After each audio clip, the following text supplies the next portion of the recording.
আসসালামু আলাইকুম। আমি আমার ইউটিউব চ্যানেলে আবার এসে বলছি যে আজকে একটি খুশির খবর আছে যে আমার নতুন কী কিনেছে সেটা এখানে বলতেছি। সাইকেল দেখাইতেছি। আমার নতুন সাইকেল, এটা আসলে আমার নতুন সাইকেল আমি নাগল পাই না।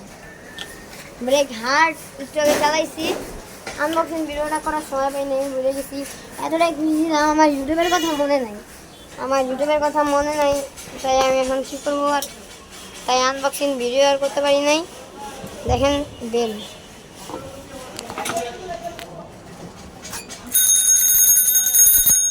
না, এখন সাইকেলটা কেমন হয়েছে সবাই বলো। আমার সাইকেল না হলেও সাইকেলটা খুবই সুন্দর। আপনার কাছে কেমন লেগেছে সবাই কমেন্টে বলে যাবেন। আর যাদের এই সাইকেলটি ভালো লেগেছে তারা আমার ইউটিউব চ্যানেলে সাবস্ক্রাইব করবেন আর লাইক দিবেন। আজকের ভিডিও এই পর্যন্তই। সবাই ভালো থাকবেন, সুস্থ থাকবেন। আল্লাহ হাফেজ। পরের ভিডিওর জন্য সবাই অপেক্ষা করবেন।